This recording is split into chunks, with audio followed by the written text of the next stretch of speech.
Cool. We're live. Cool. We live? Are we actually live? We Maybe we're are. live. It says we're live. Welcome to the Street Epistemology call-in show.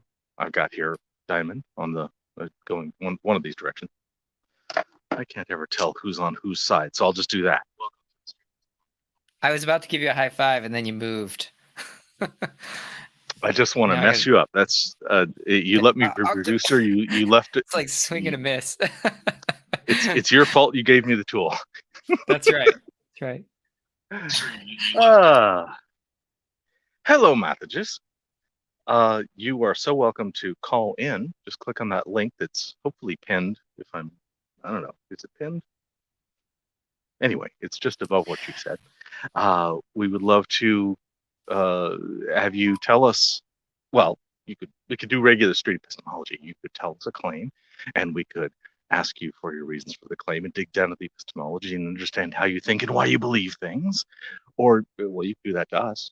That's okay too. Really, or anything else that you prefer. Anybody can call in, and we will entertain any topic.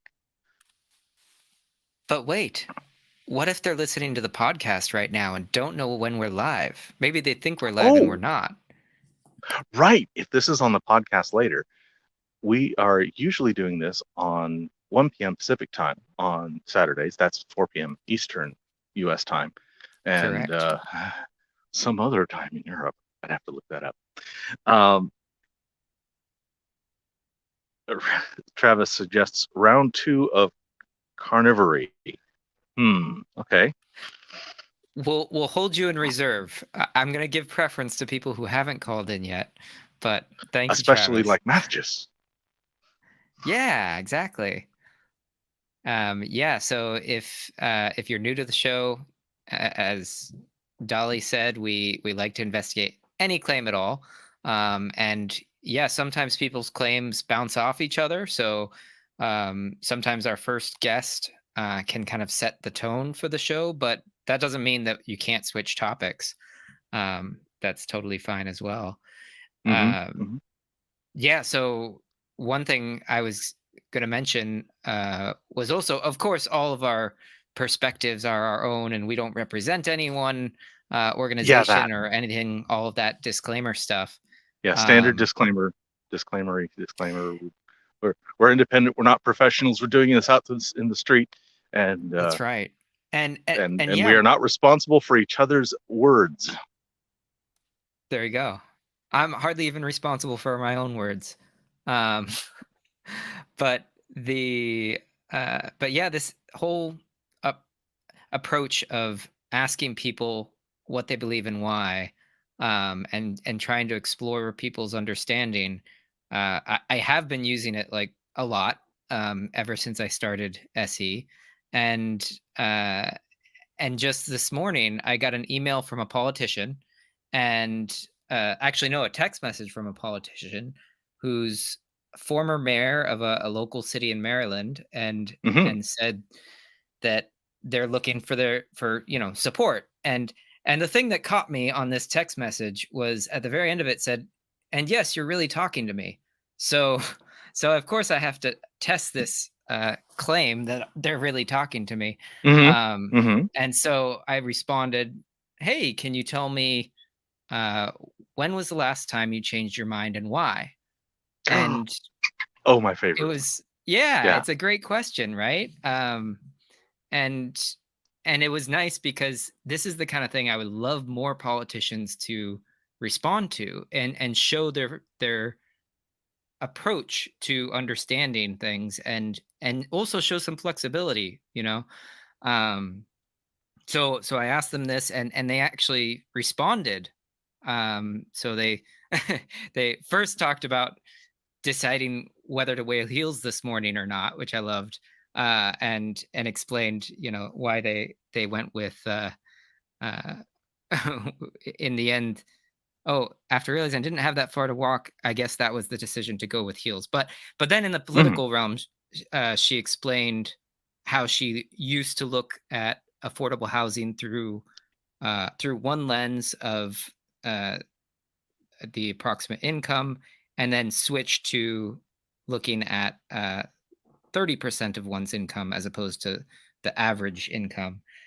So, anyways, I was just a nice example of someone actually responding to this question in an honest way, and yeah, I shared uh, a little bit about where that question comes from, and this hobby of street epistemology with the candidate, and I invited her to call in. So if she's listening to this, which I'm Oh, sure she's awesome. busy texting, but if she is out there and wants to come on and talk about any of her positions, and I guess I can even plug her. I don't think it's a problem to say it was Candace Hollingsworth, who is looking at being lieutenant governor Okay. for Candace Maryland. So Hollingsworth, Lieutenant Governor of yeah, Maryland candidate. Okay. yeah, yeah. So, anyways, that's my fun story for the day. Essie in real life.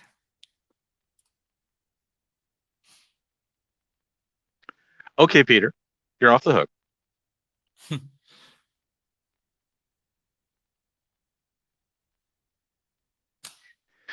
So, yeah, all my beliefs start with Jesus. That's There are an millions of reasons interesting. why they start there.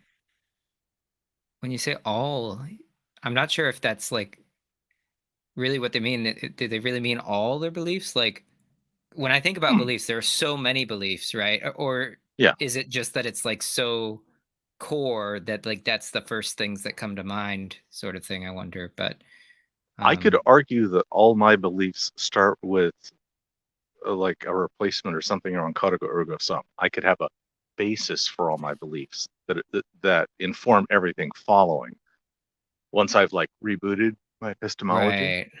right, right, So that might be where Peter is coming from, saying that. So that's a way that it's all. And I could also listen a different way and say all of the beliefs that I would want to bring to this yeah, yeah. It could could all be. could also. I would suspect it's more the latter. I think, if I were to guess, is my starting point Uh, when I ah, justify my Thank beliefs. you. Yeah, Okay. thank you, Oh, Peter. so maybe Exactly. you're the first one. Um, But cool. I guess so. I guessed I right the first think, shot. yeah, I think that's what that means. And Daniel talks about Yes, this with Pierce. Daniel. I was Cool. listening to your thing this morning, and YouTube was giving me fits. I think maybe the video hadn't finished processing. I watched it like just after it was live. So yeah, Daniel Ray has a talk with Pierce uh, that was broadcast this morning, and the 45 minutes or so that I listened to, I very much enjoyed Nice. until YouTube was choking and puking. Couldn't let me have It's my thing. Meh. on my to watch soon list, so I will catch up with that later. And hi, Gina. Hello, Gina. I remember there was another claim that sometime I would like to ask you about, Dolly, a long Yeah. time ago. Oh, well, you can read Sasha's quote first if you want to Oh, point okay, that out. sure. Mu- Muslims believe the Quran to be true because it's never been altered, like the Bible being translated and updated. Yeah, I've heard this argument that the Quran can be more true because it's got better provenance or less opportunity for rewriting and adding on. Hmm.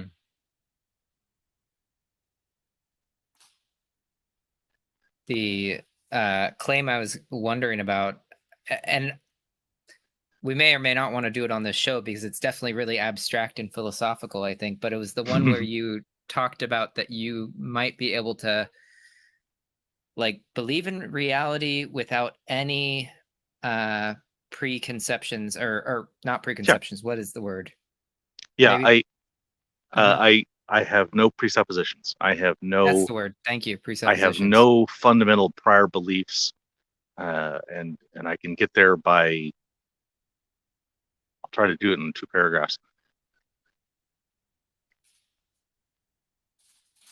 Philosophically, I roll out of my armchair and I wake up and I say, wow, it appears that the world around me operates through laws of physical conservation. So that's how I see the world as it appears. because I recognize that I could be being fooled. I can't know that that's the actual appearance. I can't disprove solipsism. I can't get out of all those. Um, so I look for a satisfying solution, and that is Pascal's wager, modified, where I choose to believe that the simplest thing, the most obvious thing, is that the world is as it appears and operates by laws of physical conservation and so on.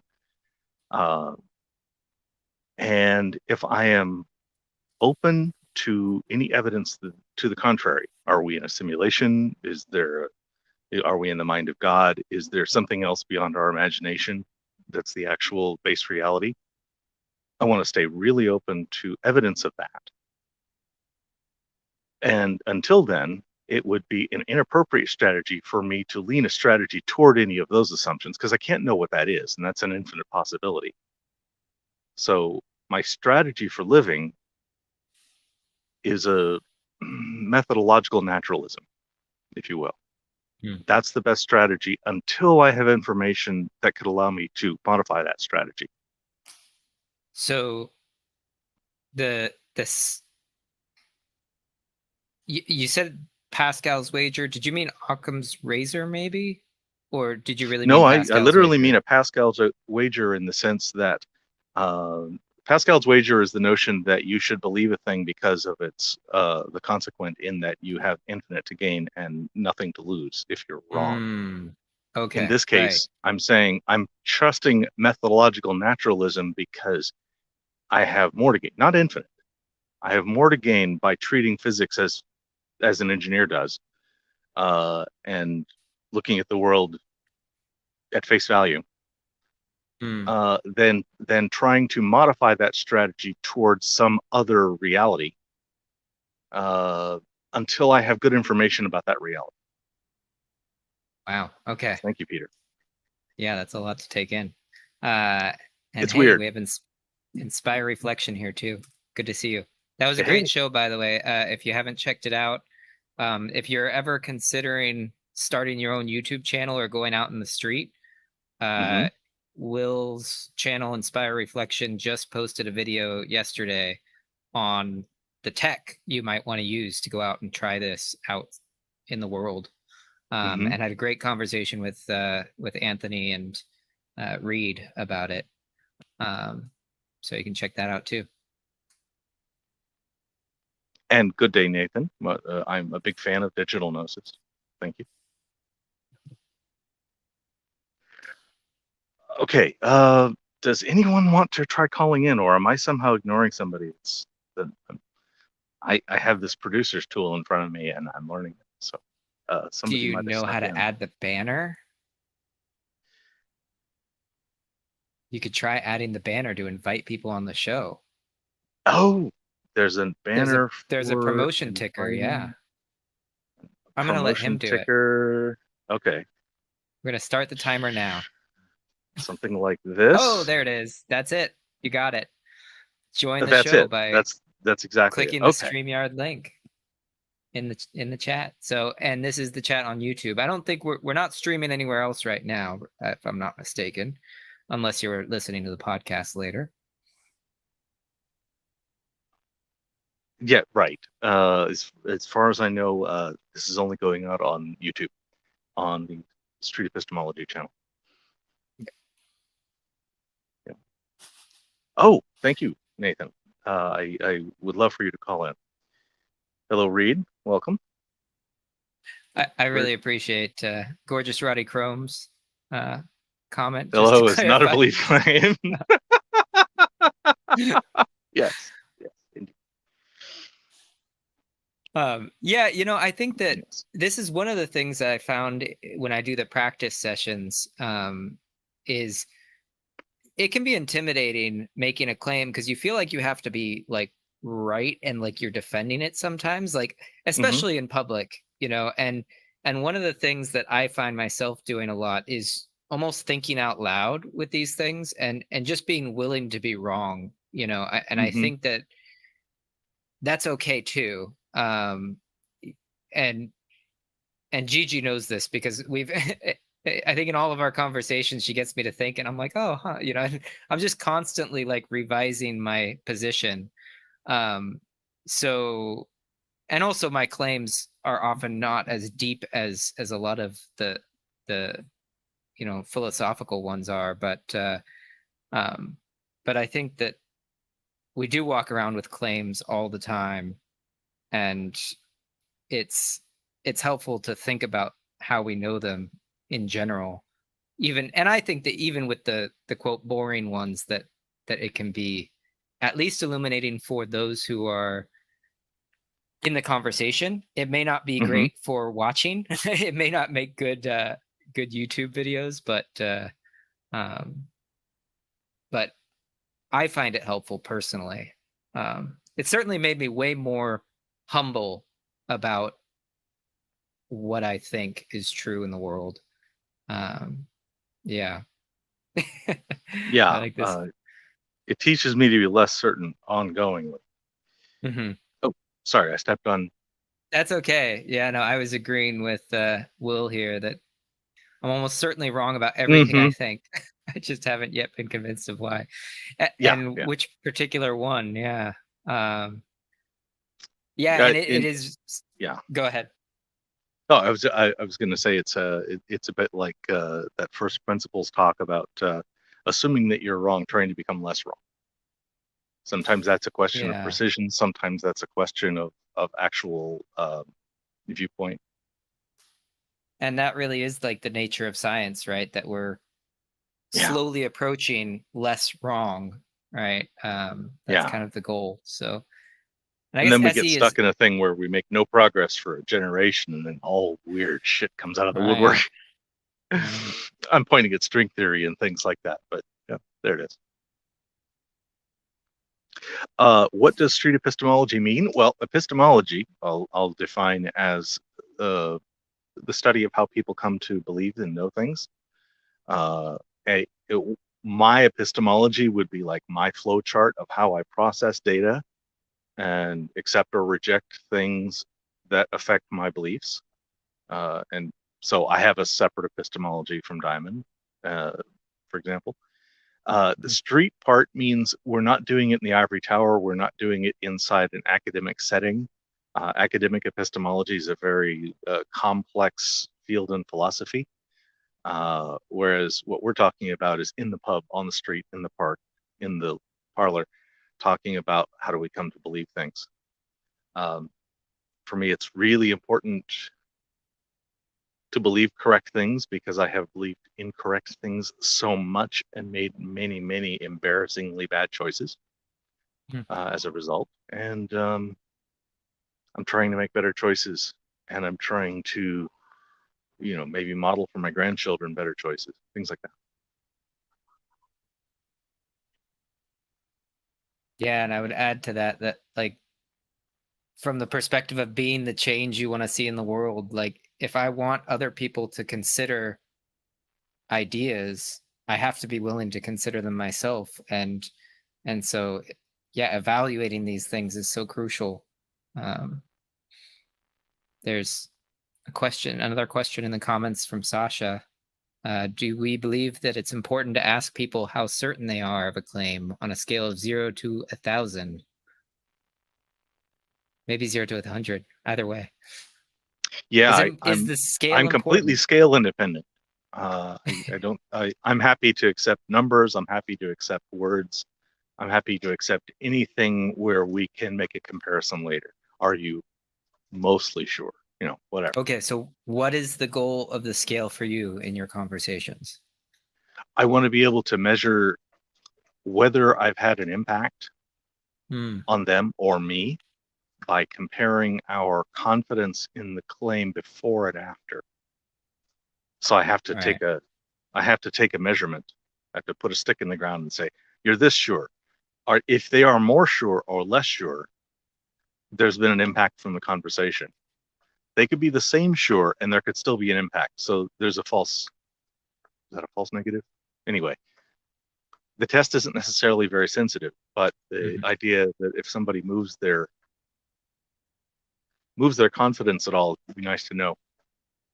In an I could ideal ask at the world, end without yeah. asking up front, are you more or less confident at the end? But I don't know that, um, I don't think I'm qualified to answer that question after with precision, if my confidence has grown or not, unless I established it up front. In an ideal world, would you ask the same question like 2 weeks later, uh, and maybe, 3 months later, something like that? Would you ask the same question? Would this did you shift in that position based on our conversation later on? Um, just Hmm. wondering if that would be, useful data Yeah, points, or do you think if it's I'm in a important to get long-term it there? conversation with somebody, if there's Yeah. somebody socially in my life, and we have conversations which don't seem very much like SE conversations, formal. They end up being a lot more personal and friendly, but they do have this same, how do you know? Um, and do you think that's a good idea to learn things by that means kind of Mhm. mode? Uh, that, yeah, if we end up talking about the same conversation later, oftentimes they will volunteer anything that they've learned. Maybe that's the question I would ask. Have you learned anything on that topic? Have you changed your mind on anything on that topic? Uh, and tell me cool stuff.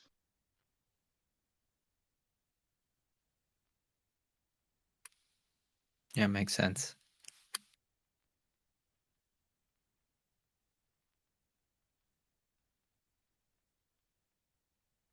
Okay, so let's see. Just making sure there hasn't been somebody trying to call in yet.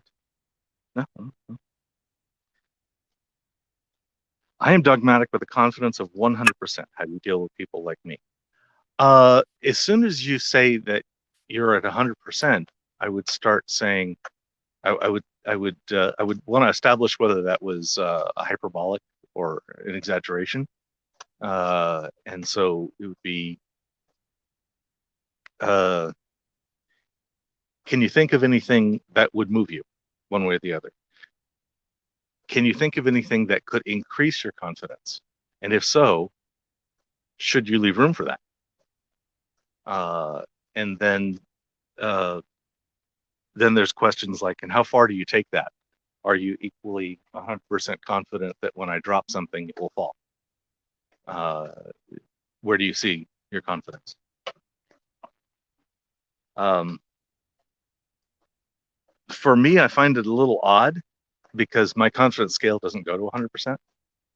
I don't believe I exist to 100%. My confidence scale only goes up to like parts per billion.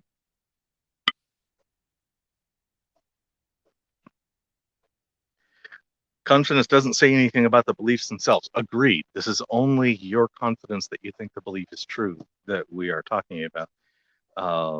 The belief is the tool to get to the epistemology. It's just a handle to. It's a rope. We grab the rope and we pull it up to the epistemology, and then we talk about the epistemology. The belief itself is okay. If we end up resonating with the epistemology, we accept your epistemology for a thing, we are very likely to be moved. In SE conversations, I am often moved, especially if I'm speaking with an expert. I usually learn something new.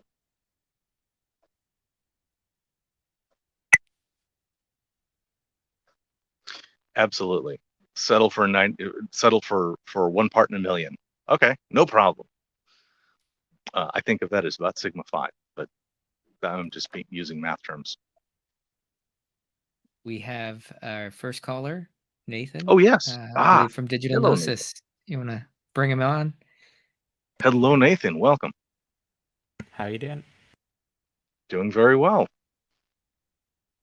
Do you I have a wonder if I'm claim you gonna. would like? Or yeah, go Yeah, ahead. I wonder if I'm going to end up regretting this, but I thought it could be an entertaining one for people to watch. So, let me tell. I feel like there's a lot of feedback coming through. That okay.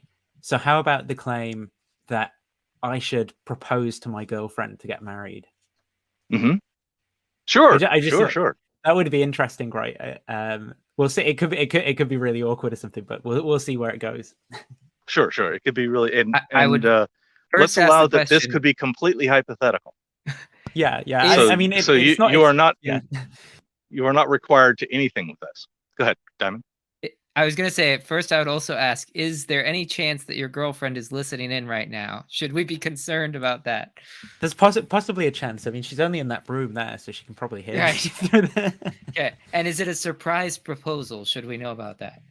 Well, I don't know that I mean, like, we've been together 3 years, so it's obviously like somewhere in the future, right? But it's not. It's also not something that I immediately have on my mind. So maybe something like I should maybe something that's actually on my mind is, should I be thinking about moving the relationship into that stage, or not? It is probably closer to where I'm genuinely at. But I thought it'd still be a kind of fun question to see how SE can kind of engage with it. Okay, well, I wonder what reasons that you would have to want to. Why do you care? What is about this girl? Well, I guess one thing is, it kind of seems like it's this kind of commitment where you kind of say to the other person that you intend to be serious with them for a prolonged period of time, unless something like crazy happens and you end up kind of splitting up because you just can't tolerate each other anymore, or something like that. Maybe another reason would be because it's about like thinking about starting a family and things like that, and the question of whether we think we're at like an appropriate age to do that kind of thing, or whether we think we're at like places in our careers to do that kind of thing, and it creates kind of legal protections and things around that as well, well, depending on what country you're in, but in the UK there's at least financial and legal protections that come along. And obviously the question as well of whether we sort of want to be that to each other, because we care about each other in that way. So we kind of want to be married just as a thing that we want to do together I don't know. It is sort of weird why people do that. Like trying to come up with these kind of like impersonal reasons or something why people like get married. I suppose you've already listed several benefits. You've listed the legal protections component. You've listed also the cost side of a commitment and what happens if it fails. What are the benefits to that? Well, I mean, I guess I'm going to ask the benefits on the positive side, because that's where I started. So I guess the benefits legally would be like you can get tax breaks and things like that, which means that you can have like a bit more income. Society subsidizes marriage. Yes, good. Right.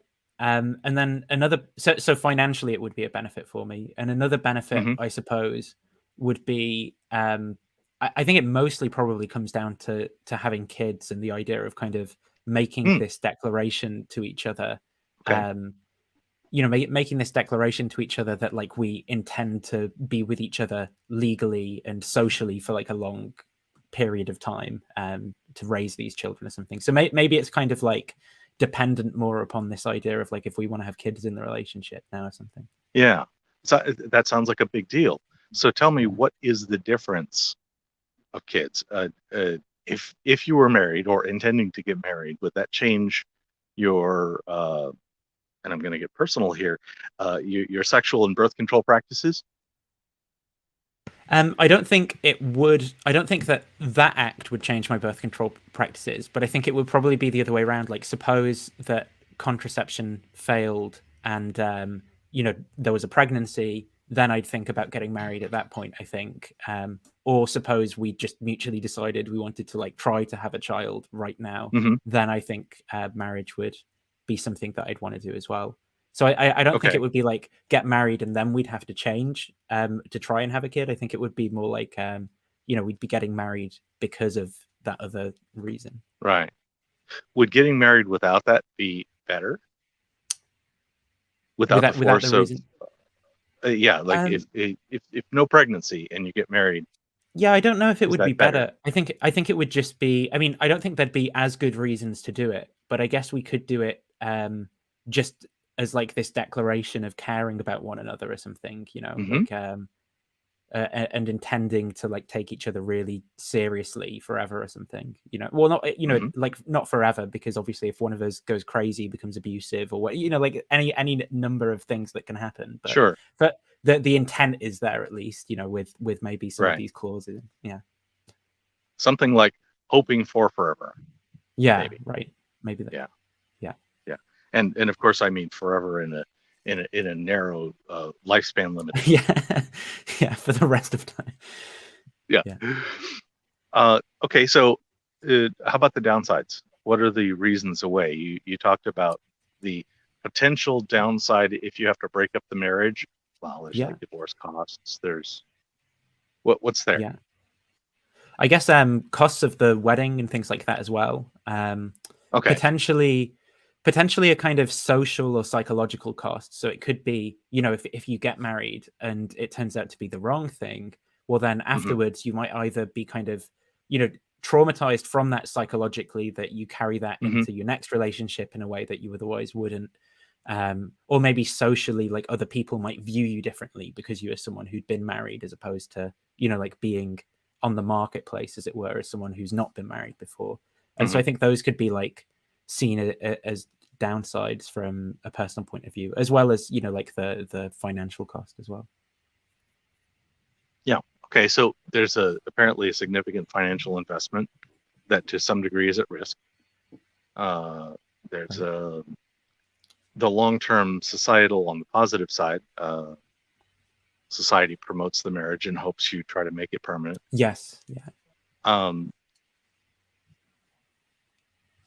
If children were not in the picture, would this be a different question?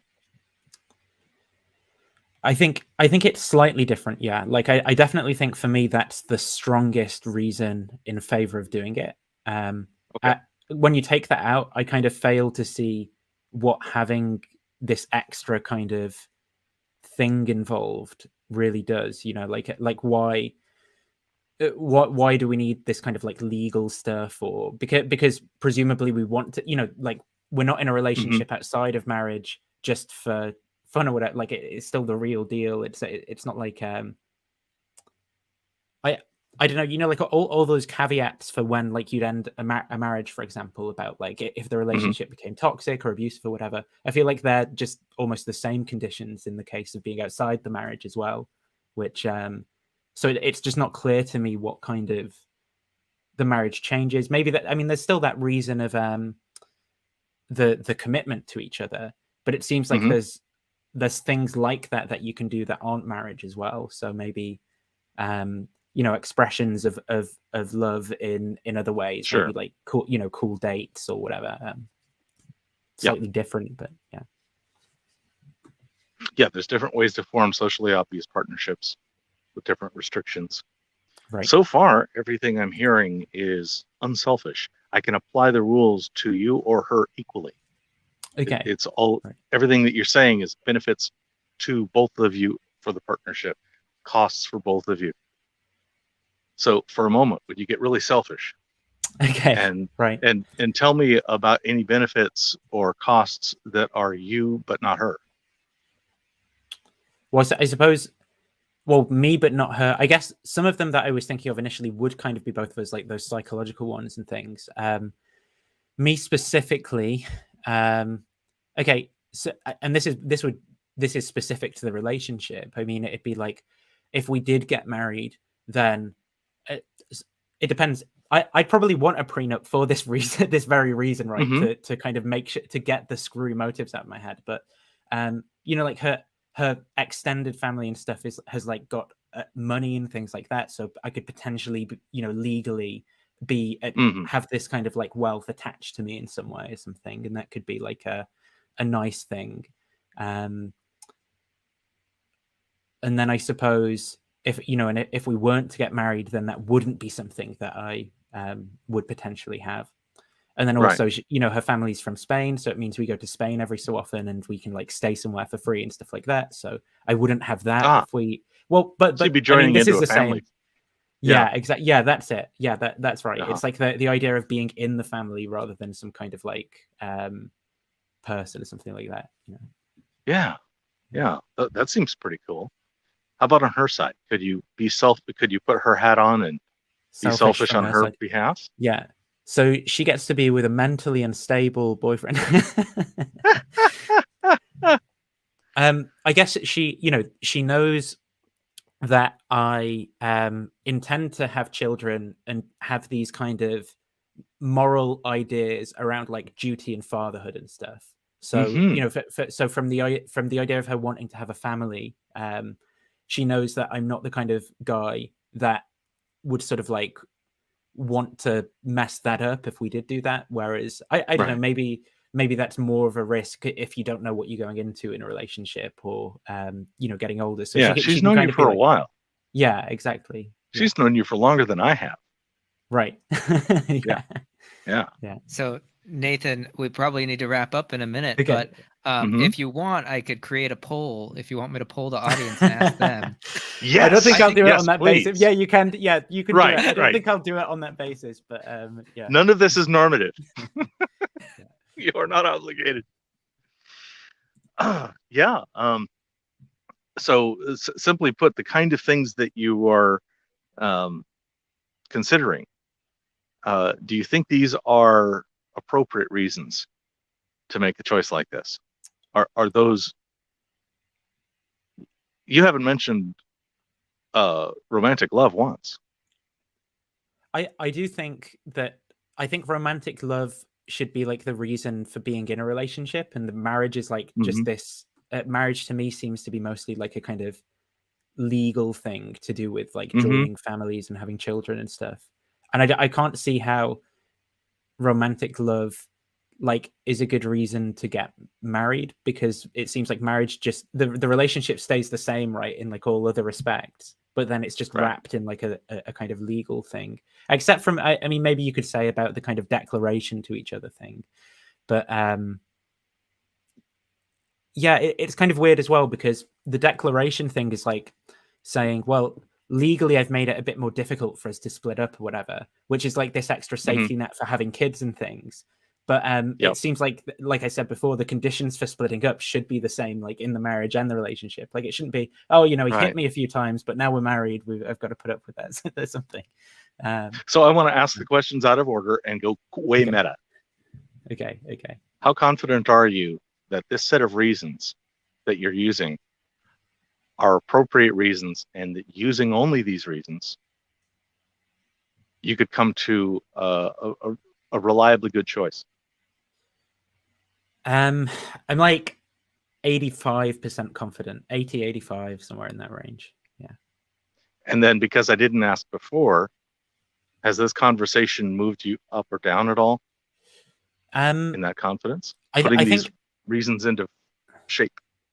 Yeah, I think reflecting on them has probably, like, I think I would have uncritically said I was like 90%. So I actually do think this has maybe reduced my confidence a bit more in the reasons, because I'm thinking like there's not really, there's only about 2 or 3 things that I'm thinking about, and this seems to be quite a big decision that should have more complexity to it and more, it should be reasoned through like more so than it currently is. So I think it's probably actually come down a bit in the course of the conversation. I think I shortchanged you in one reason that I didn't really talk about, was the question of children. So I want to credit that in your basket, the way you're dealing with children, but I didn't really have you expand on it. Okay. Do you want me to expand on it? Or I don't want to eat into, if you've got other people backstage, so we can do that another day. Let's let the other people in and talk with them about the expansion.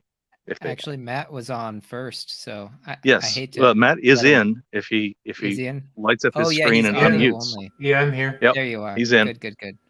Sorry, I don't have my video available right now. Yeah, I have a couple of claims I've been mulling around. Shall I go? Sorry, I don't want to. Should I leave? Do you want me to leave?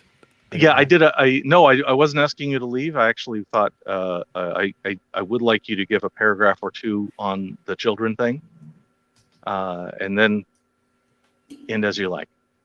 Oh, for me to do it, or for sorry, is it Matt, the new person, to talk about the children thing? I don't know what's happening now.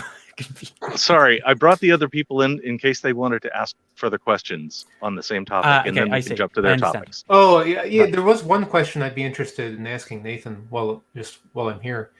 Would be, you talked about getting married and the reasons and to not get married, but curious if you've applied like the status quo test.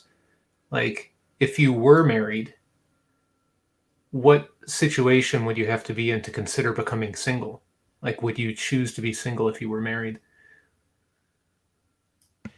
I think in terms of the sort of things I was saying before, where I was thinking like, well, the kind of conditions for splitting up should be the same. Like, if I'm deeply unhappy in some way, if the relationship becomes toxic, and we're kind of struggling to kind of like ease that toxicity, because I think there's like a bit of, like all relationships you can get into like patterns, and I think there's got to be a place where you say, well, what we're going to do now is we're going to recognize we've got into a negative pattern, but we're going to deal with that and work to make, it can't just be the first sign of difficulty the relationship splits up. But there's kind of like a range of things there. But I think those conditions should be roughly the same whether someone's in a marriage or out of a marriage. Like the red flags and things should be similar. Sure. And so, in terms of what I'd think about being single in a marriage, I think it would be the same. Like if V just became like super toxic towards me, if she sort of like hit me or something, like in an argument, and it just got crazy. If she stopped caring about us, communicating about like the issues that we have with each other and resolving them, but instead was just like, I just don't care anymore for a long period of time, then that might be like difficult to reconcile. One other question to consider, maybe my last one, is like, because no person stays the same, right? Especially over a span of 10 or 20 or 40 or however many years, right? And so you're going to change too. And that's an interesting dynamic with marriage, is how do you deal with that, right? Because you're kind of making a commitment, and you do have to ask yourself from time to time, is this okay, right? I've heard one person propose, this was like an interesting idea. Like, I'm not saying it's like good policy or anything, but like maybe like marriages should be like business contracts that you have to renew them every 2 years or every 5 years, so like, and there's no like hard feelings if after 5 years, you say, well, we don't have to renew it, but I don't know, maybe that's a little bit too glib. I do think once kids are in the picture, I kind of agree with you that there's like a duty there, but that's just my thinking. Yeah, no, I agree with what you said. I think, the way that people change over time, I have no idea how to account for that. And I have no idea how I accurately predict, like, and it would feel wrong to set boundaries as well. Like, I can only change who I am in so many degrees, and you have to remain this sort of person even though you're not anymore. In fact, I could imagine that becoming very toxic. So yeah, right. Yeah. So thank you so much for coming on and chatting, Nathan. I hope you enjoyed the talk, and I certainly enjoyed listening. So we'll probably go ahead and let you go, and we'll chat with Bo and Matt for a few minutes. Awesome. Thanks, thank you, everyone. Nathan. Yeah. Bye. Yeah, thank you. Bye. So Bo, you haven't gotten to chat yet. I know Matt has some claims lined up, and so we could either chat with him, or Bo, if you want to try your hand at street epistemology and talk to Matt about some questions. But what did you want to call it about? Well, I'd mentioned this to you, I don't know, a week or two ago off camera, but I thought I'd give people this claim. They can bat it around and just see what you think about it. Okay. So remember, I'm not a scholar, so I'm just a guy that read a book. So I'm going to try my best from a layman's perspective to explain what this guy who is a scholar is claiming. Okay. Doesn't mean I necessarily agree with it. I just think it'd be a fun topic for you to throw around. Okay. So to the best of my ability, here goes. This guy claims that the universe may have started in a white hole. Okay.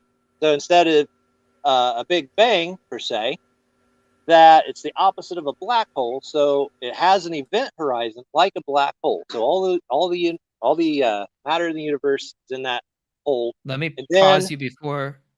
Let me just take that little claim. Just the universe may have started in a white hole, because that's the essence of the claim, right? Is that okay to say? yeah, you could if you Okay. want to put that there on in the on the Yeah, screen. let me just boil it down there, and I wanted to check in to see, as something a little different, Matt, would you Yep. be interested in asking Essene this Sure. claim? Yeah, I can do That that. would be cool. Yeah. Yeah, and then I'll bounce out. So I'm gonna let you talk to Matt, and I'll listen in the background, and Dolly can either be in or not. So cool. So Matt has the claim, and I'll do the background stuff. Okay. All right. So Looks now like- Well, I was gonna say, like, I've never met you before, Bo. Is that like, are you? You're in the U.S.? Like, whereabouts? I'm just kind of curious. Like, looks like you have nice weather. I'm in Ohio. I'm actually technically on the West Virginia side of the river. Oh, okay. Okay. Cool. I live there on the border. Yeah. Yeah. That's So, okay. Yeah. So this you talked about a white hole now, like So this guy's Yeah. book is called Starlight and Time. I think his name is Humphreys. It's only like 38 pages, and it's written where his theory is like half of it so like anybody can understand it, and the other half is all this advanced math stuff that I don't know the first thing about. Okay. So All right. I'm trying to just kind of describe it as best I can from the first half, right? Okay. So, and it's on for sale. It's for sale at the Creation Museum, places like that. You can buy it on their website and stuff like that. Okay. And so the idea is that because there's an event horizon around a massive object, just like there would be on a black hole, Mhm. so as the white hole expands, because it's the opposite of a black hole, so it's expanding, right? So it's going away. That it loses mass, so the event horizon collapses inward, meaning that as the matter goes out, the event horizon goes through the matter. And, from what I understand about event horizons, is it causes time dilation effects, right? Okay. Slows down time. So as that goes through all the matter that's expanding, and this is the reason of his book, the reason he wrote it is to try to say that gives time for distant starlight to go, billions of light years or whatever. And what would saying the Earth is probably somewhere near the middle of that. It doesn't have to be exact middle, but somewhere relatively close to the middle, so that 6 days passes. Because what he's trying to do is he's trying to reconcile the biblical 6-day creation with billions of years of starlight time. So he's trying to say, all right, the event horizon collapses and it passes through all the matter. So those things can literally take billions of years, while at the same time 6 days is passing on. Okay. Yeah, I got it. Yeah. So let me like kind of rephrase that, and you tell me if. And I know you said like you're not, the scholar in this, but like you're just telling me how you understand it. But it sounds like the claim would be something like a white hole is some kind of object that can exist in the universe that, due to interactions of event horizons and time dilation and relativity, that even though only a day passes, maybe like millions or billions of years pass, and that I guess the further claim might be something that like this is how the Bible can say we had creation in 6 days, but actually like most scientists I think would say something else. It's not 6 days, something longer. Right. Is that like a fair summary of kind of like? Yeah, it's basically saying that 6 days in the middle of the white hole is the exact same thing, happens at the same amount of time as billions of years out there because of the time dilation effect of the event. Okay.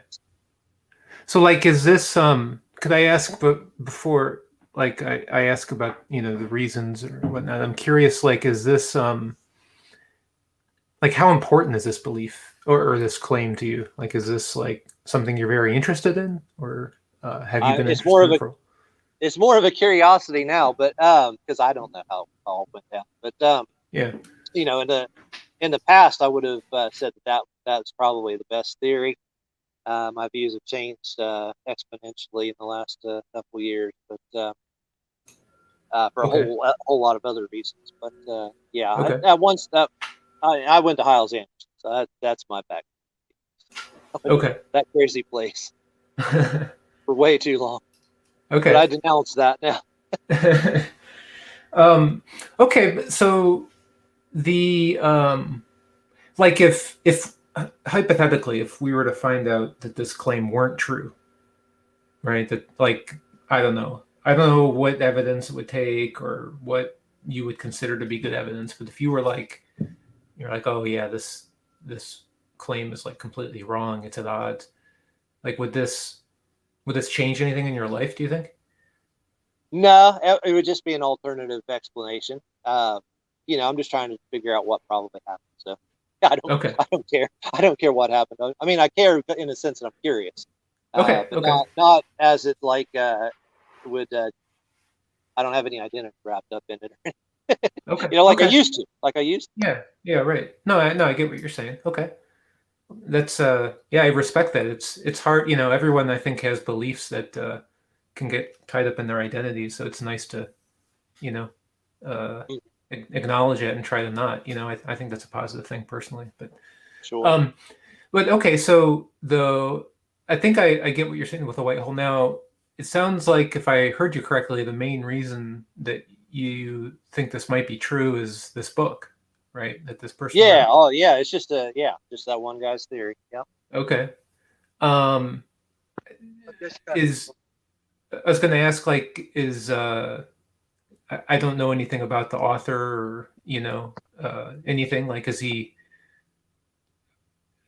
like, does he have credentials in the field, or does that matter to you if he were to have credentials or not, or like? I don't remember what the credentials are, but they are listed and says doctor something.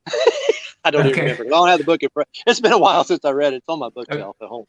Okay.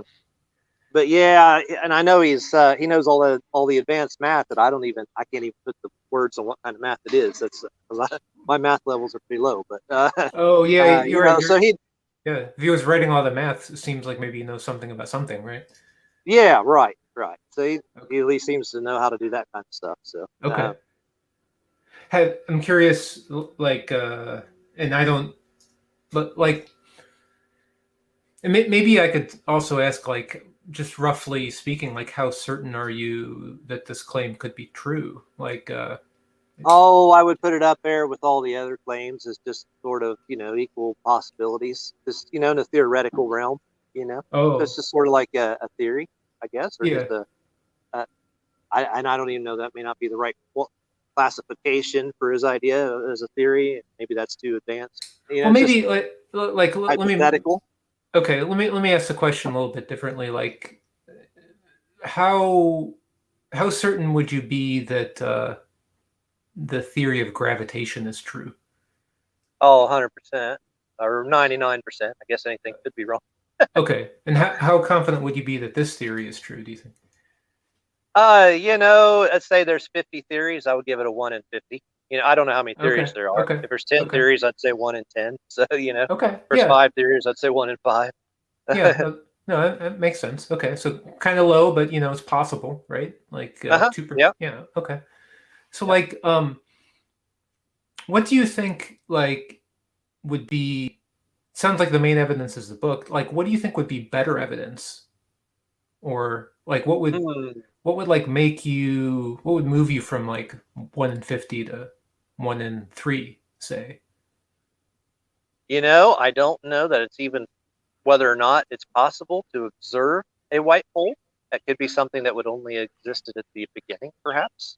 Mm-hmm. So I suppose if such a thing could still exist, and more people could kind of back the possibility of it happening like that, with more people to understand that math could verify it. Might somebody just have to tell me that they did, because I'm not going to know what they yeah, not seeing the math. But maybe something like that would be a good way to add some credential to it. Or yes, it sounds like you're saying credence. Like if you saw maybe like other scientists with credentials who said, hey, there's this paper and this theory looks like there could be something to it. Like maybe that Sure would increase. Okay. if like sounds like also like if we had some observations that scientists said, hey, Yeah. Yeah. Okay. Now, see, I'm also open to understanding the possibility that maybe it's only an original event that doesn't replicate. So it'd have to be proven Sure. otherwise. Sure. Yeah. Yeah, I think there are things like that in physics right now. Like, I mean, I'm not an expert either, but my understanding is that there are some claims in string theory that are like pretty far out there that like we can never actually verify, but Sure. maybe like we can verify some of their indirect effects. So maybe there's something like that. But like if there were something like that, and we observed like the indirect effects of this white hole phenomenon, like hypothetically, like I guess you're saying that would maybe increase your confidence. Sure. Mm-hmm. Okay. And like, is there anything that would reduce it, do you think? Probably the same way. I guess if people said that just absolutely 100% impossible, and people come at it from their own. They start at the beginning and say, "Let me go through the math myself," and oh, okay, this can't work, and list a bunch of reasons. Maybe 10 people do that or something, and they're not just copying each other. But I think happens a lot. Yeah, so like, sure. Yeah, it's like independent scientists, look at it and say, hey, or maybe they find errors in the math or something like that, maybe. Yeah, something like that. Okay. Yeah. I'm curious, like, I'm not expecting that you have. I'm just kind of curious, like, whether you've ever looked to see whether, like, what have actual experts or scientists thought about this book? No, I haven't. I haven't seen anybody else address it. This is the only book I've come across that. It seems like I've read somewhere an article or two about the concept of a white hole, but never placed in the possibility of the beginning of the universe like this guy does. So I'm not sure that anyone else has reviewed or addressed it, or maybe they have, but I'm not aware of it. I don't have a lot of access to learning these things unless I find it on Google or something. But so far I haven't come across it. Okay. And maybe like one final question, like might be, you said maybe there's like, I don't know, 10 or 50 theories for maybe like how the universe started, and maybe this is one of them. Like, are you familiar with any of the others? Like, and do you give them any weight, or like do you think that they're more or less plausible than this, or do you think they're all about the same? Well, I mean, most people are pretty familiar with the whole concept of the Big Bang Theory starting in a singularity, which is kind of like a white hole in a sense, but not really. I don't think it has an event horizon, my understanding. I haven't heard anybody say that. And I don't understand how a singularity cannot have an event horizon, so that's always confusing. But so there's that theory, and of course there's the idea that God just speaks and the whole thing disappears magically. I'm not fond of that anymore, so I would have probably said that was true most of my life. And when I first thought about that, I said, well, the reason this probably doesn't work is I really don't think God just made all this light on the way to the earth, and it didn't really come from a star. It just doesn't seem plausible. So I started kind of looking for some answers, ran across a few of those books, and then I ran into Russell's book there, and Russell Humphrey, I think. Yeah. Okay. Oh, I see. So this was a book that you found kind of as you were searching for answers about how do we have this universe if it was created in 6 days? Right. Okay. Yep, Okay. Now today, I don't feel like it's necessary for the universe to have been created in 6 days, but I don't have any real strong leaning any way of how it really was made. So I just it's kind of up in the air for me. Okay. Well, I think I mean I think that's a good position. You're not sure, right? And you're honest about that, so Yep, I you got it. kind of like You that. got Yeah. Yeah. Okay. Well, I think this was a good conversation. Sure. I thought you might enjoy that. Yeah. Thank you. Thank you so much for calling in. All right. And we'll see you later. Yep. See ya. And Matt, while you're on here, first of all, you always do such a good job in your SE. I really enjoy listening to you. And I'll also add that one of the things that I know you're really good at is text SE, which is challenging. But whenever I read your text conversations, it's really cool too. So not to just flower you with praise, but if you were to reflect on this conversation that you just had, how would you critique that conversation as an SE conversation? Yeah, I think it was a little bit of a fast start. I think I prefer to like have a little bit more of a connection with the person before, we start talking about a potentially difficult topic. So I tried a little bit, but I don't think it was. I don't think I did a real great job of like rapport building in this particular case. But yeah, so that was one critique. I think also. I mean, this is like just an observation, maybe not like a critique, but it's tempting in SE conversations to get into the nitty-gritty of the claim. And I think for almost every SE conversation I've done, you don't really have to. And this was another case of that, like where there was a lot of technical stuff, flying in pretty heavy, and I can't claim to understand it all, or even what the author of that book was maybe claiming. And of course I'm not sure Bo entirely understood it either, but in any event, that's not really that important. I mean, it's kind of important, but it's more minor. And I was reminded of that again because I was thinking, oh geez, this is going to be like a difficult technical conversation. I'm like, oh no, wait, no, it doesn't have to be. Let's think about this, And I think it was interesting too, like, I know that Mark Solomon does this a lot, and I agree with it. I think sometimes there's value in asking like questions up front, like why is this like an important belief? Like, if it weren't true, like, what would change? And I think like by the end of the conversation, like we had an understanding of like kind of where it fit in for Bo, like why he was familiar with this, why he was thinking about it. And I think that's like it's useful for, I think, for Bo, but also for me to understand kind of where he's coming from, right?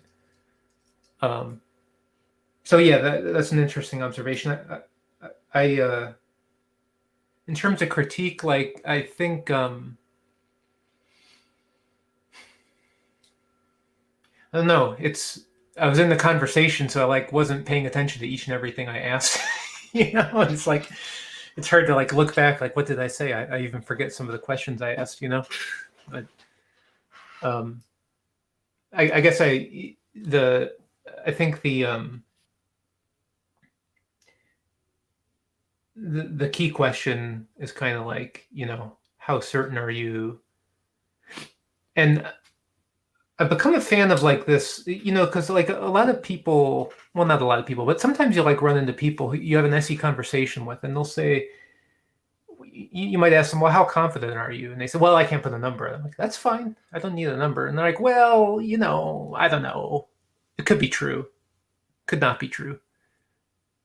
I mean, don't get me wrong. Like, that's fine. I understand what the person's saying. But like, I do think in real life, people actually do have a sense of like which claims are likely more true or not, right? And so that was why I asked like the gravity question, right? Like, how certain are you that the theory of gravitation appears to be true? It's like, oh, like very high. And okay, then how about this? So like a lot of times you can use comparisons to help like drive a discussion about confidence. I think that's really helpful. Yeah, and I think your gravity question really kept it down to earth, so to speak. Yeah, right. All right. Yeah, no, I just say no, that. that I can't take the punishment. Yeah. No, No, it is actually helpful to ground it, Yeah. to like calibrate it. Yeah. For sure. Yeah, like and this is something I have to admit. I guess I must admit, maybe I learned something from Pine Creek. I'm joking, but no, he does a good job, like keeping like some of his questions. He keeps them very specific, right? And I think Yeah, like by keeping short. questions, short and specific, it really helps like focus it. You know, the more words you add, the more nebulous it becomes in some way. But still not necessarily closed questions, right? Right. You want to keep them open. Yeah, he could have said any. He could have said, "Oh, 0 or 100 or I don't know." Like any answer was okay. Like I wasn't expecting any particular answer. I mean, I kind of was. I knew what I thought he would say, but like any answer was okay. I wasn't like pushing him to have a particular answer. Well, like one other thing I noticed, and this is maybe like I'm like looking back on the conversation, like I wanted to point out, like I don't know anything about Bo. I don't know what beliefs he holds or held, or where he is, with like anything. So early on in the conversation, there was a point where he mentioned that this book was like kind of published in the context of explaining how creation could have happened in 6 days, right? And so I said, oh, well, I was thinking to myself, I didn't say this, but I'm thinking, oh, okay, maybe this has a connection to a religious belief, right?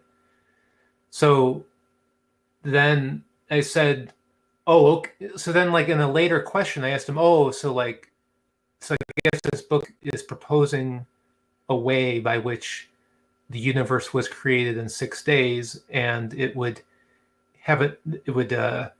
explain how the Bible could say that, but scientists believe something else, like a much larger number. And notice I didn't say like 15 billion years or whatever it is, right? I just said something longer, right?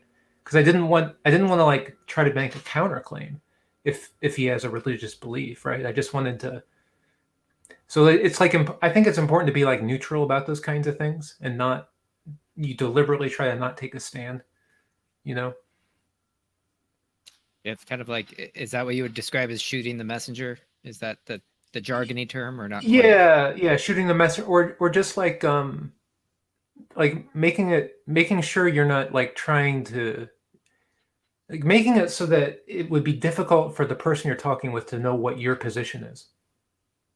Right. That's the basic idea, right? Yeah, remaining neutral. Yeah, and so like, but I think there are clues like that sometimes. Like if maybe this is tied to a religious belief, maybe I need to tread a little bit carefully, right? Because I don't want to,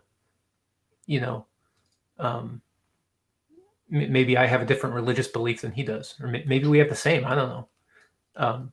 But you don't want to make an assumption like that necessarily,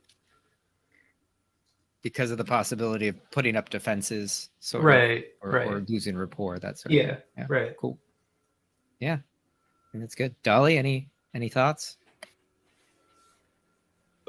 Excellent, and good not getting mired down in the techno jerk. That's a weakness I have. Because you love the technical. That's the. I love the technical. It's something making technical sense to my mind is a lot of how I choose whether to believe something or not. If I don't understand the physics of a thing, it's harder for me to trust that it's real. So I'm really pessimistic on fusion. And it might be that I'm just undereducated in it, but I'm going with my thing. Well, at the moment, we don't have another person in queue for claims. And so, Matt, if you're willing to stay on longer and provide one of your claims, I'd be happy to chat with you about it if you have time. If you don't, no Yeah. worries. No, I have some time. That'd be cool. Awesome. Yeah, I was. Yeah. I proposed this claim on practice, but I never actually. We ended up discussing a different one, but I think it might be interesting. People are talking about this kind of thing, but I think I would say, like, I don't think that trans women should be allowed to compete in women's sports. Okay, so trans women should not compete in. Well, should not be able to compete. Yeah. Okay, able to compete in women's sports. Right. Okay, so that works. I can chat about this one unless Dolly, do you want to? Go ahead. I'll stand back and listen. This will be entertaining. Cool, and you can do the banners for me too, as I'll try. needed. So Matt, I don't think we've talked about this specifically. We've talked a few times. We're usually in the same spaces before, but never, not very often get to actually go over a claim between ourselves. Mm-hmm. So thanks for coming on. So I guess we'll just start with definitions, right? That's always a classic place to start. Yeah, sure. So can I just ask, what is a woman to you? Well, is that the hardest one to start with? Maybe. No, I don't think that's a difficult popcorn. question. Like, for me, a woman is someone who has the reproductive organs that are typical of a woman, and I get that doesn't cover like everyone exactly, but it's a pretty good categorization for the large majority. Gotcha. So yeah, we'll use that as the proxy for now, and say we're talking about the majority of cases at the moment, and so then trans women. What do you mean by trans women then? Well, my understanding of trans women is this is someone who has become a woman either through some kind of like medical procedure or surgical procedure, or maybe doesn't necessarily fit exactly the category of male or female, but kind of chooses to identify as male, I guess, or female, chooses to identify as female. But I think the majority of the cases, like the cases I really have in mind, are like someone who maybe was born a man, went through puberty and then, or part of puberty, and then changed sex to be a woman.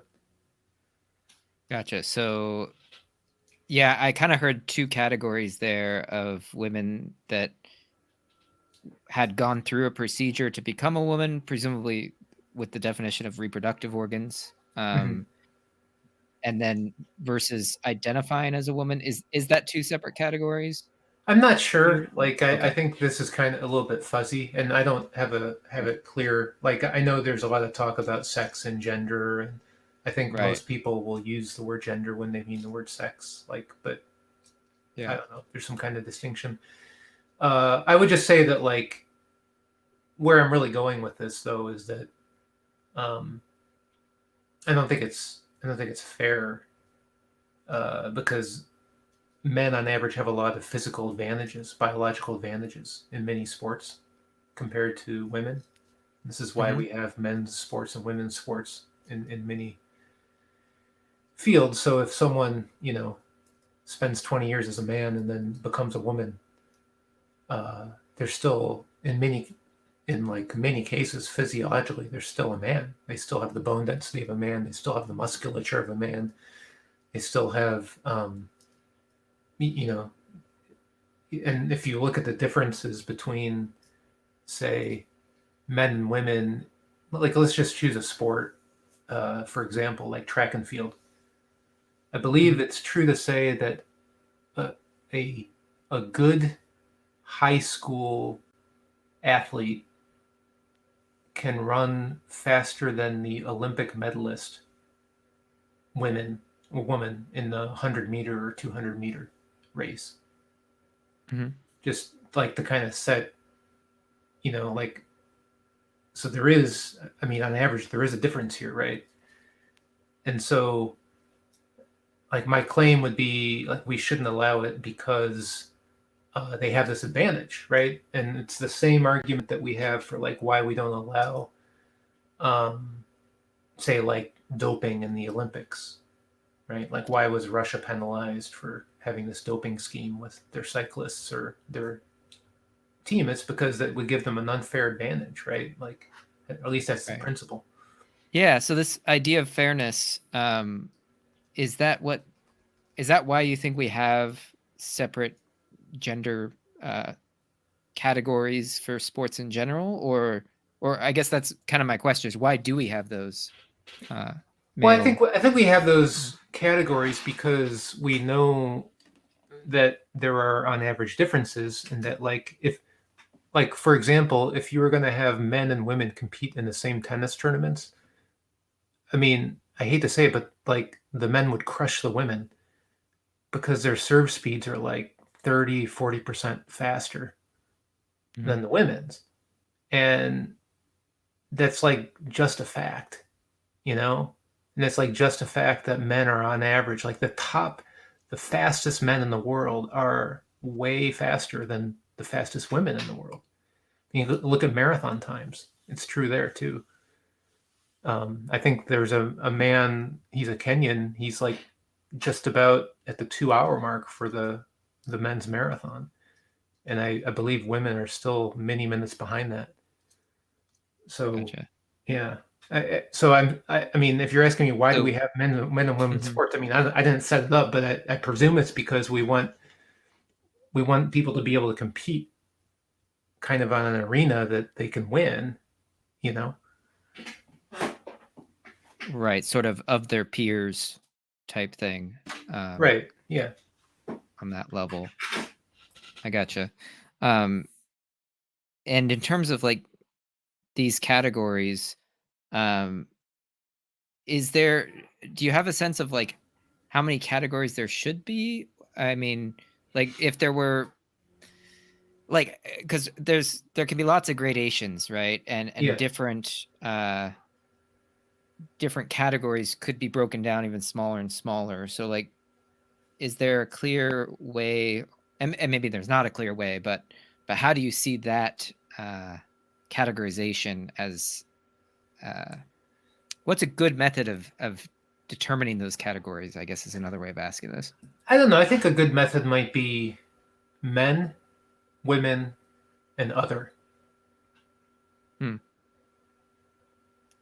And Like, what the other okay would be that. for Anyone anyone who wants. anyone who wants to compete who they feel they don't classify as a male or a female, or they're no longer the sex that they were at birth, or whatever. They've like transitioned, or they're in a situation like that. Right. Or maybe. Okay. Yeah. So if we went to those 3 categories, we'll say, what would be the downside of that? What do you think? Well, the would be downside is problems? that trans women and maybe trans men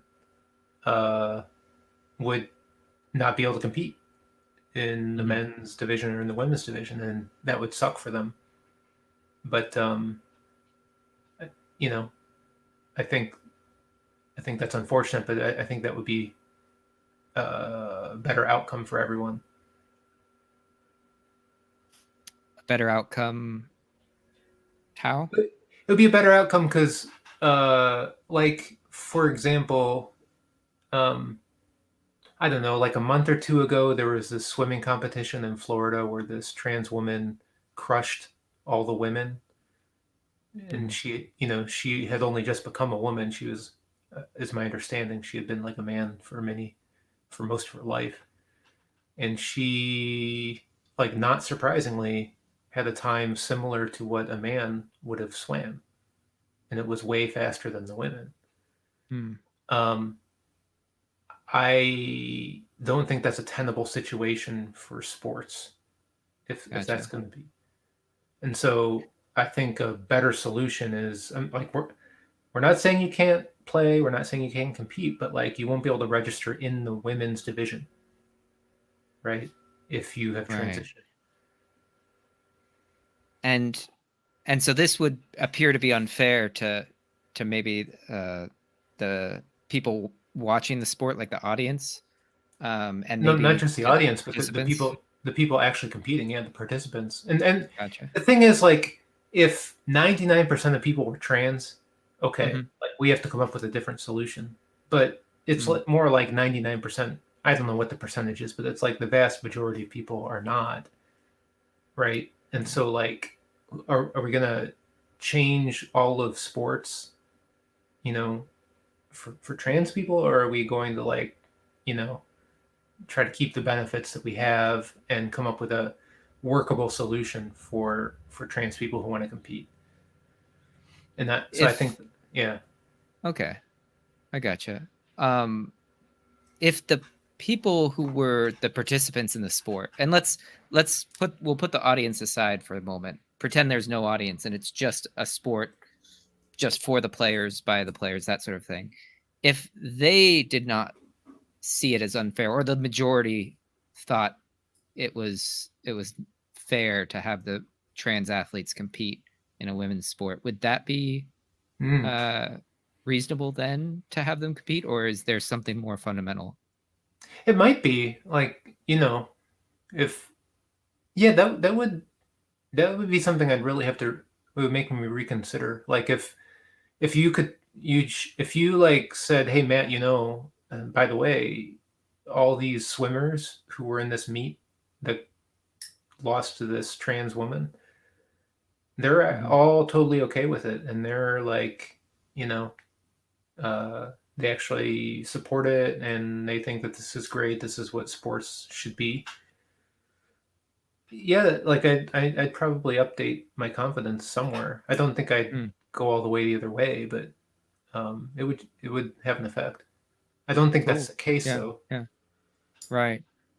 And if we brought in the audience, then just to bring them back into the picture, if, let's say, the players were totally okay with it, but the audience were totally opposed to it, do you see them, is there a weighting there of which would be more important? Well, you know, frankly, they're both important, and for Mm. many sports, you don't really have a sport unless you have an audience, right? Mm. That's where the money comes from. Gotcha. And also in like high school and college sports, you know, parents do spend a lot of time, you know, shuffling their kids here and taking them to practice there and doing travel leagues and all this stuff. And, you know, there's going to be a lot of parents who like get to the end of 4 years and they go to their senior daughter's swim meet, right? And then, Mhm. you know, they would have won, but for the person who was a man until last year, you know, that's not a great situation either, if we're thinking about the different situations. Gotcha. Cool. I think that's about all the questions I have. I really appreciate this chat, and I didn't ask your confidence, but for fun, I wrote down what I think your confidence is based on your reasoning. So now Okay. I'll ask you your confidence, then I'll tell you what I thought it was, and see how close I got. Yeah, I'd say something like maybe somewhere near 90%. Like, I'm pretty confident that this is like how it should be, but there's room for doubt. I could be wrong, you know. Gotcha. Yeah, I was pegging you a little lower at like 70%, but at least I Okay. got the right half. Cool. Well, thank you.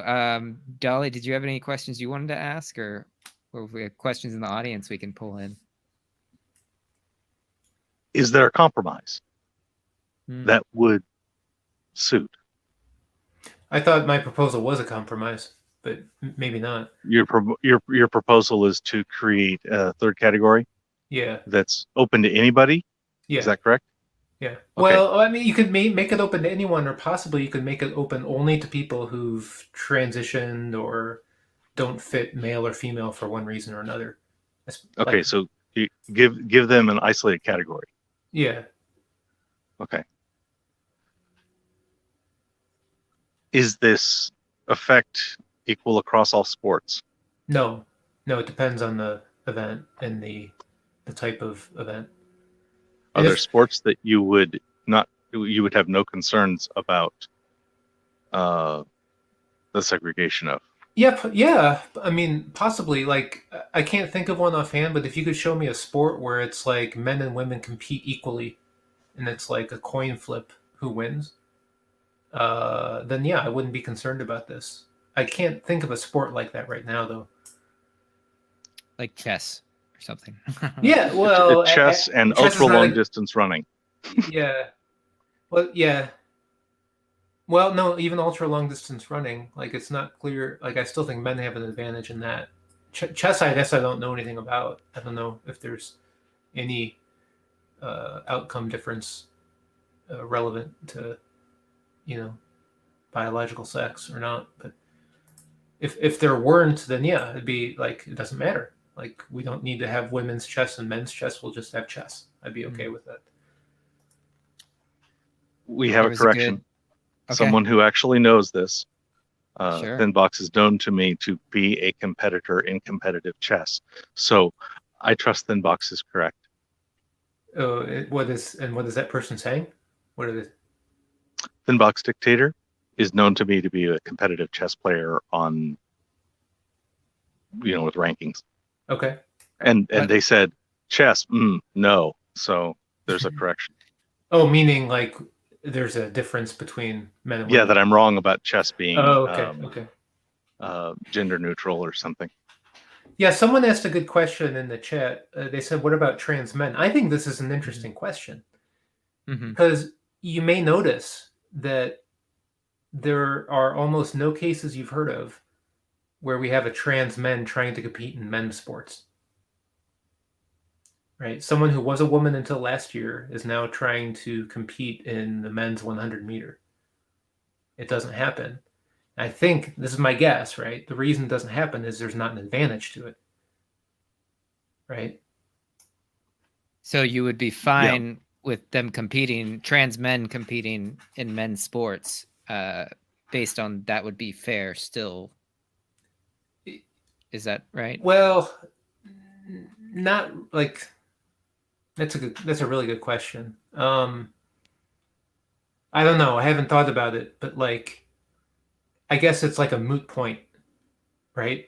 Because people aren't doing it because I don't think there's an advantage.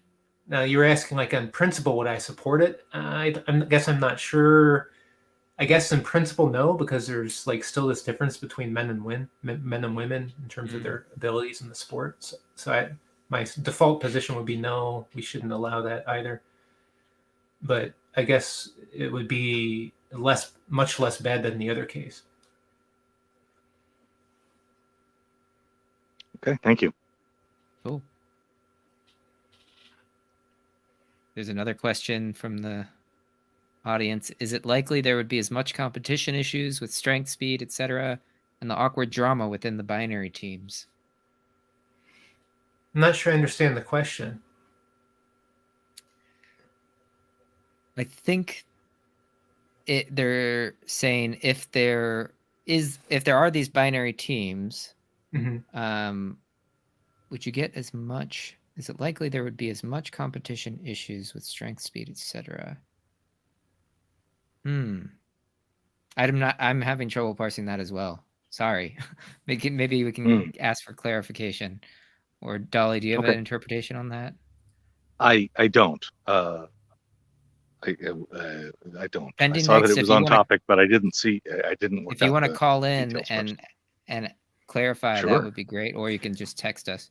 Thinbox had a good question too, although it's not phrased in the SE way, but it's a very good question. The question is it realistic to say that some would change their gender to get recognized success? And that's not like exactly what I'm saying. I get the question. Like, I think it's more of a situation where kids want to do sports because kids, that's how you like build friendships. It's an important component of like being a child and like being part of a team and learning how to have teamwork and all these things, right? And so it's like it's an important facet of childhood and school and whatnot. And so Yeah. kids are going to want to do it, right? And like I'm not claiming that like every kid that does this does it because they want to get an unfair advantage. It's not necessarily true, but I think it's in practice that's what happens. So in your case, it doesn't matter whether it was a motivation in going trans. It's only a question of fairness once they're in that new category. Yeah. Like, I mean, they could have like altruistic motivations. They only want to play volleyball to help their team, but they're going to spike the ball 20% harder than everyone else on their team. And they're not in it. They don't care about winning or losing or whatever. But like the other team might. So yeah, it's like motivations don't necessarily matter that much. Would be what I'd say. Okay, thank you. Oh yeah, and inspire reflection is a good. He points out like in boxing they have different weight categories, and that's one way they try to stratify the levels so that they're kind of balanced. So you don't have like the 200-pound guy, the heavyweight, pushing the featherweight around. And maybe they could do something around that in sports, but I don't know. Maybe they could do it. I'd be kind of skeptical. It sounds just kind of unworkable to me, but I'd be open to it.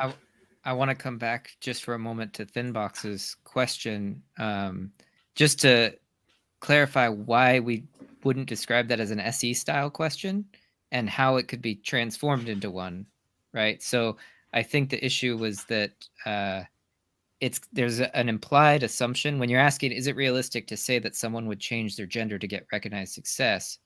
I would try and shift that question and say, do you think the motivations of why someone changed their gender is important? Yeah, we have to how establish is it important? the first part. There's an assumption in the question. So in SE style, we would just ask it as two separate questions. Is it important like this? And then like that. Exactly. Cool. Cool.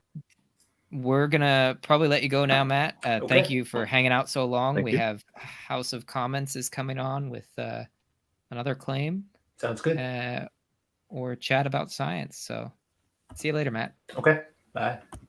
Oh, hi, chaps. Sorry, I just need to close this door. Hey. I wasn't expecting. No worries. Yeah, sorry. When you get on like that. We don't have a call screener here. This is live. I turn my camera off. So hello, my name's Ralph. Anyway, let me just plug back in and stuff. Big That's problem right. over here. I just your channel came up in my feed, and I just clicked on it, and I like the name Street Epistemology. So, my name's Ralph. I'm from London, but I'm currently in Berlin, and I've recently been wandering around a few skeptic channels. I'm a Christian. And I'm always very curious because I've never really been too troubled or been engaged with the whole skeptic sort of for pony rider thing. But recently I have been interested. I'm always curious, how do these people approach God, approach science? And so I don't know how to construct a claim or something, but I guess if I tried, I'd say, has science sufficiently powerful to ever question, for example, my faith? So I just think of, if I consider three epistemic sort of axes, if I consider maths, physics, and computing, maybe as aligned with Popper's three worlds: physics for materialism, maths for abstractions, and consciousness, if we should say, computer science. Then I ask myself, well, if I can decompose all these understandings of the universe, of physics, of time, all of abstractions, and the outer bounds of mathematics, or say computation, I'm a theoretical computer scientist. And I look at all the things that could be known or not known by determinism, computability, limits of boundary computations. If I made a compute out of every atom in the universe, I have boundary computations. So I asked myself, would I ever get anything from science that would provide anything that makes me doubt my faith? I don't know if that's a fair sort of question or claim or something just to kick it off. This is a really interesting question you have. So you're asking the question, is science powerful enough, or does it have the right tools to investigate belief in your religion, right? Is that I think okay so. to say? I think just the general principle of faith, right? Faith is something that is not physical. So what is your position on that, if I could ask for the claim? Well, I guess So yeah, do I you believe have an I'm a answer? Christian. Yeah. I'm just a bog standard Christian. I'm not theologian. I'm not an evangelist. I don't proselytize. I've been a Christian all my life. I assume that the universe, the way I look at it, is science is just my way of getting closer to God. And therefore, everything I know about the universe as we unravel it provides me a better understanding to explore what was created. And I guess, So yeah. So it kind of sounds like you feel like science does help us get towards that answer. Am I hearing that right? That there is, at least in some realm, that it assists in answering the question of whether Christianity is true? Not so much Christianity, but yeah, Christianity could be a subset of a generic theist argument. I could construct a generic theist God. I've spoken to people all my life of different faiths that are not, let's say, of the Abrahamic faiths even. And we all seem to share the same thing. We seem to share a metaphysical spiritual existence that doesn't put the material at the center of things. So yes, I like physics. I love physics. I'm not a physicist, right? I've had physics friends all my life. The more we understand physics, seems like the better we understand the world. And the more we don't understand, quantum gravity, the standard model, And the question therefore just becomes every ontology that science gives me, from the alchemist, or starting the atomist, the alchemist, Newtonian physics, relativity, they always generate ontologies that are never really true. So I hold the position that, as a computer scientist, I hold the position that they're not truth-bearing propositions, unless you have the presupposition that epistemic verification purports to reality. If you make the presupposition that this, I can now use quantum chromodynamics and this purports to reality to 10 to the minus x, right? But that's only my claim, right? So that doesn't mean I'm committed. And if I look at the history of science, physics specifically, it's been 100% wrong 100% of the time, right? There's a great track record of never generating anything that has been true. Right? I mean, in fact, all the breakthroughs in physics have been when they've been false, right? And so I don't know. Am I shooting in the dark? Help me out, chaps. Well, I'm going to tag in Dally because I feel like you have a lot of terms there that I would have to ask about. So I'm not a philosopher, so I would get back to the basics. I know what all those words mean. Yeah, but I missed about half of it. I wasn't able to understand the relationship of computation to the rest of it. So I'm undereducated in that part.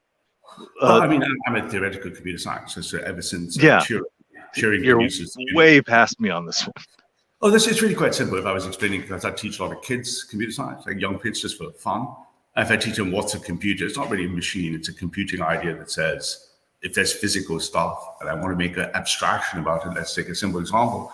I have a circle and I can see circles and I want to make up 2 pi r or pi r squared.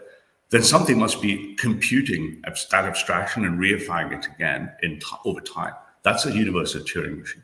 That's what Alan Turing did. He then said all mathematics, all of mathematics, and all of language and all of predicate logic is just shown to be an example of a Turing machine. So computing is in 3 dimensions connected to physics and every abstraction we can generate in mathematics or language. So computer scientists and theoretical computer scientists starts in that position and says every sentence we're saying on this live stream could be decomposed to predicate logics, instantiated in zeros and ones, and we can prove formal theorems about them. Like, does that sentence make sense? Can I translate it in Google? Is that word got a logical error? So all logic, reason, mathematics are in the purview of computer science. When you say that the computing is at the base of everything, do you mean like we are in a simulation, or do you mean that computing by computing we can simulate things. But It's like, which side of computing that simulation wall are you referring to, or maybe both? Computing is the lingua franca that unites physics and mathematics to be able to describe the universe over time. So if I create something like a mathematical expression for time, A, B series, or if I create a physics equation, I drop the pen and its final velocity is root 2g over r, that physics and that thing can be decomposed as me thinking about it, reasoning about it, speaking about it, creating theorems about it, are just computations. And therefore, processing language, speaking, manipulating Schrödinger's equation is a computation. The scientific method is a computation. Firstly, type 1, type 2 errors are computation classes. I could breed versions of the scientific method. So computation is fundamentally epistemic, connected to maths. Physics, so Turing closes Gödel and Popper's worlds and say, here's a single world model. Maths, physics, and computing. Universe, physics, the stuff, information, what we're thinking about. And this conversation, this interaction is the computation. Okay. So that's a basic explanation that works. So therefore I ask the question, so if I look at reason, if I look at skepticism, so if I look at, say, the scientific skeptics, they'll say, hey, I've got objectivism. I got reason and experience. Experience by physics, reason by thinking and talking. But reason and these two things together are going to create a computation that is fundamentally limited. It cannot explore just the material universe. So therefore, theists would say, why would I use this blunt tool and to somehow make it scratch my faith in something that cannot be described within these bounds, right? Does that kind of make sense? So let's say physics. So you're saying that the computer relationship to the physics, or the computational relationship to how physics works, is a blunt tool that doesn't get you to the supernatural? Is that part of it? Yeah, but literally, it would be bounded by reason. So let me give you some example of the X atoms in the universe. You got 10 to the 15 years of the universe. If I created a computation device that simulates every, let's just say Newtonian, simulates every atom of every space-time, I could then generate computations on that volume of data, and I could show you theorems about it, or what I could know or not know. I can show you what could stop or would never stop in the age of the universe, sets of things that you wouldn't be able to represent. So computation is just saying, hey, look, here's a way we can look at the thinking, the ideas, and the matter, put it together in a consistent mathematical format. And then within that thing, I'm saying, look, it's blunt. So here's a simple example. You can't build a physical computer that, given the nth number of a prime number, will find the n plus mth number of the prime number for any age of any type of universe. You can't build such a machine. I didn't understand that. So let's say I want to the prime number thing. I didn't understand that. Suppose I have to calculate the nth digit of pi. We don't have a formula for pi. I'd have to run through the digits, right? So you can have all sorts of theorems and number theory about irrational numbers, especially pi. I could easily create a computation problem using the number pi that I could show you would not have enough time to complete. We'd never be able to understand how long the computation took, if it halted or not. Would it be able to simulate the whole universe? No, it wouldn't. We have hosts of theorems on this that show you the bounds of physicality and the bounds of rationality. Computations that can't stop and things we can't know about matter. So therefore, if all knowing and reasoning is after all words, we're speaking in English, so it's computationally bound, we are going to live for 80 years, God willing, all of us. So we have a limit to what a human being can know. If I put all 8 billion primates together and I computed the superset of all they could know, it's very, very bounded. Right? Sure. So my claim is, given it's so bounded, it's expected to express and probe that which is outside the bound. Seems like a blunt tool. Right? Okay. So if we were smart enough, we would see the supernatural? Oh, I don't think it would be smart. I believe you first metaphysically need to reject purports to reality as having any primacy. This is the age of reason. We have a little quip. The age of reason is the age of treason against God. Right? Once I believe that my rationality and my reason is sufficient to probe that which is not reasonable about, formally could not be reasoned about, nor could be sensed using a little machine in CERN, then I have a choice. I can either be skeptical about its existence, or I could ask, what is the other way in which I know it? And that would back to my initial claim. Therefore, science is not capable of knowing the metaphysical. Now, I might be completely off base and wrong. I'm happy to be shot down, or knocked with, or whatever. But that's it. That's my goal. So listen to lots of skeptics, and there seem to be a lot of them, perhaps I'm wrong. They seem to either give primacy, epistemic primacy, to reason, which I find quite shocking, right? Because we look at understandings of the brain, reason seems 4 layers down in the cortex. It's a post-process, instinct, intuition, inference, wrap your biological experience. So even if I was a materialist, even my biology is not giving reason supremacy or rationality supremacy. I know from Gödel's incompleteness theorem anyway. What is superior to reason? I believe the entire situated experience of being, first and foremost, and that rationality should be degraded to being a utility that I need. And therefore it should be put inside like Russian dolls where it has its place, as opposed to be recently given that this sort of almost worship as having experiential primacy. And I ask people, do you really rationalize when you saw a pretty girl, or when the chap he was wondering about marrying his wife? Was he really reasoning? I don't think he was reasoning. I think he was going through an entire array of experiences, right? Like an entire wealth of them, which rationality wasn't really the driver. Rationality, even if you look at Dennett people, rationality seems to be a biological post-process, right? Seems to be running behind real time, right? Yeah. I'm going to assume, from what I know of Nathan, that he is driven by all the normal human things, and that his reason was something where he was going back to check. It's like, I kind of want to do a thing, and maybe I can go through the reasoned argument to see if it makes sense. I think his motivation is just very human, up above those layers as you were talking about. Like I think it's definitely not something to which rational. I agree with you. You know, if I want to get to, I had to go to a Wilmersdorf today in Berlin, and I want to check that the trains are running. My instincts, my whole experience, I'm checking using rationality to go, have the train stop running. But they really aren't, they don't have primacy when I'm moving, when I'm experiencing this. There's nothing, my primacy seems to be immersive.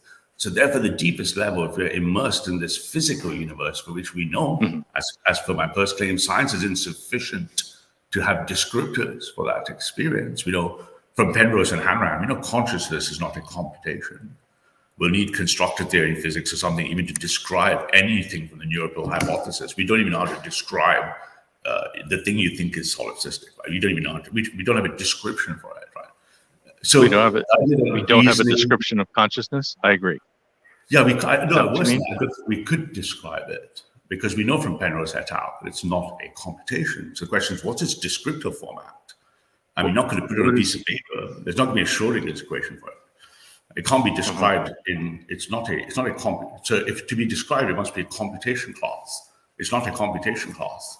So there's not going to be a descriptor. There's not going to be the consciousness equations never coming, right? I have a question.